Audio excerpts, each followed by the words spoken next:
దేశం ఒక్కటే కానీ మన దేవుళ్ళు మాత్రం అనేకం. ఒక్కో దేవుడికి ఒక్కో రకమైన పూజ. అందుకే దేవుళ్లను కూడా కేంద్రం జీఎస్టీ పరిధిలోకి తీసుకొచ్చింది.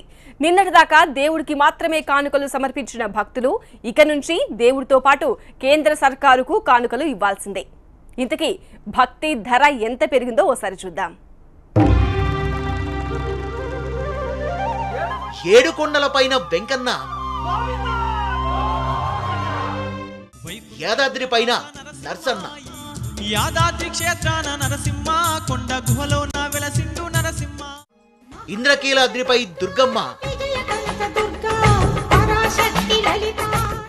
వేములవాడ రాజన్న, సింహాద్రి అప్పన్న, భద్రాద్రి రామన్న, ద్వారకా తిరుమలన్న, ఇలా తెలుగు రాష్ట్రాల్లో వేలాది గుళ్ళు, ఒక్కో గుడిలో ఒక్కో రకమైన పూజలు.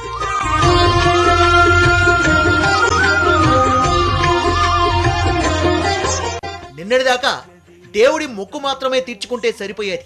కానీ ఇప్పుడు దేవుడి మొక్కుతో పాటు సర్కారుకు సుంకము కట్టాల్సిన పరిస్థితి వచ్చేసింది. ఎందుకంటే కేంద్ర ప్రభుత్వం దేవుణ్ణి కూడా జీఎస్టీ పరిధిలోకి తీసుకొచ్చింది. వస్తు సేవలు మస్తు బాదుడు అన్నట్టుగా ఉంది కేంద్రం నిర్ణయం. గతంలో ధార్మిక సంస్థలకు, ఆలయాలకు పన్ను నుంచి మినహాయింపు ఉంది. వ్యాట్ అమల్లో ఉన్న సమయంలోనూ మతపర ధార్మిక సంస్థలకు మినహాయింపునిచ్చారు. అయితే ఇప్పుడు తాజాగా తెచ్చిన జీఎస్టీలో మాత్రం దేవుణ్ణి వదిలిపెట్టలేదు. 20 లక్షల కన్నా ఎక్కువ వార్షికాదాయం ఉన్న ఆలయాల్ని జీఎస్టీ పరిధిలోకి తెచ్చారు. లడ్డూ ప్రసాదంతో పాటు శీఘ్ర దర్శనం టికెట్ల అమ్మకం, వసతి, ఇతర సేవలతో పాటు ఆలయాలు నిర్వహించే దుకాణాలు, కళ్యాణ మండపాలు, షాపింగ్ మాల్స్ పై వచ్చే ఆదాయంపై జీఎస్టీ పడనుంది. గతంలో ఆలయాల అభివృద్ధికి వెచ్చించే నిధుల్ని ఇకపై జీఎస్టీ రూపంలో కేంద్రానికి సమర్పించుకోవాల్సి ఉంటుంది. ఇప్పటికే చాలా దేవాలయాలు ధూప దీప నైవేద్యాలకు నోచుకోవడం లేదు. సిబ్బంది జీతభత్యాలు అంతంత మాత్రంగానే ఉన్నాయి. అయితే అన్ని ఆలయాలకు జీఎస్టీ భారం పడకపోయినా ఎక్కువ ఆదాయం వచ్చే ఆలయాలు చిన్న ఆలయాల్ని దత్తత తీసుకునేవి. ఇప్పుడు జీఎస్టీ రావడంతో పెద్ద ఆలయాలు చిన్న ఆలయాల్ని విస్మరించే ప్రమాదం ఉంది. అటు పెద్ద ఆలయాలు జీఎస్టీ భారాన్ని నేరుగా భక్తులపై వేసే అవకాశమూ ఉంది. ప్రసాదాల ధరలు, సేవా రుసుములతో పాటు అద్దెల్ని పెంచడం ఖాయంగా కనిపిస్తోంది.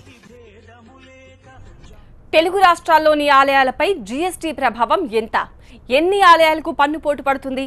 కేంద్ర నిర్ణయం భక్తులపై పెనుభారాన్ని మోపనుందా? ఇకపై దైవ దర్శనం కాస్ట్లీగా మారనుందా? సంచి లాభం చిల్లిదొబ్బింది అన్నట్లుగా కొన్ని వస్తువులపై వచ్చిన పన్ను లాభం పెద్ద ఆలయాల విషయంలో మాత్రం శరాఘాతంగా మారుతోంది. తెలుగు రాష్ట్రాల్లో దాదాపు 100 ఆలయాలు జీఎస్టీ పరిధిలోకి వస్తున్నట్లు సమాచారం.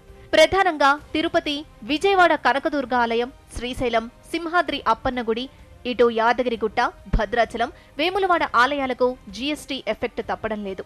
జీఎస్టీ దెబ్బకు ప్రసాదం, ముడి సరుకుల ధరలు పెరగడంతో ప్రసాదం రేట్లు కూడా పెంచక తప్పని పరిస్థితి నెలకొంది. తిరుమల తిరుపతి దేవస్థానానికి జీఎస్టీ ఎఫెక్ట్ భారీగానే ఉంటుంది. ఆర్జిత సేవలు, ఇతరత్రా వచ్చే ఆదాయంపై జీఎస్టీ రూపంలో కేంద్రానికి పన్ను రూపంలో సమర్పించాల్సిందే. అయితే టీటీడీని జీఎస్టీ నుంచి మినహాయించాలని గతంలోనే రాష్ట్ర ఆర్థిక మంత్రి యనమల రామకృష్ణుడు కేంద్రాన్ని కోరారు. అయితే కేంద్రం నుంచి సానుకూల స్పందన రాలేదు. విజయవాడ కనకదుర్గ ఆలయంపై ఏటా 20 నుంచి 25 కోట్ల భారం పడనుంది. ఆఖరికి భక్తులు సమర్పించే తలనీలాల వేలంపైన పన్ను భారం పడుతోంది. ఈ భారం పరోక్షంగా భక్తులపై పడే అవకాశం ఉంది. దుర్గా మల్లేశ్వర స్వామి దేవస్థానానికి పెద్దగా సత్రాలు, కాటేజీలు లేవు. మాడపాటి సత్రం మాత్రమే ఉంది. అలాగే దేవస్థానం దుకాణాలను వేలం వేస్తుంది. వీటిపై వచ్చే ఆదాయంపైన ఇకపై పన్ను పడనుంది. తెలంగాణలోని ప్రధాన ఆలయం యాదగిరిగుట్ట లక్ష్మీ నరసింహస్వామి టెంపుల్. ఈ ఆలయానికి భక్తుల రాకతో పాటు ఆదాయం భారీగానే ఉంది. అయితే ఇప్పుడు జీఎస్టీతో పన్నులు భారీగానే పడనున్నాయి.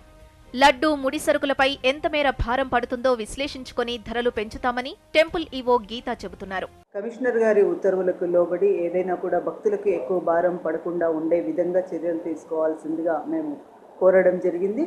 అలా అని టెంపుల్ పైన పూర్తిగా ఆర్థిక భారం పడినట్లయితే కూడాను టెంపుల్ మెయింటెనెన్స్ ప్రాబ్లం అవుతుంది. కాబట్టి ఈ విషయాన్ని కూడా పరిగణనలోకి తీసుకుని వచ్చే భక్తులకి అందరికీ కూడా అనుకూలంగా ఉండే విధంగా జనరల్ ఆర్డర్ ఏదైనా కమిషనర్ గారు ఇచ్చినట్లయితే బాగుంటుందనేది మేము అనుకుంటున్నాము.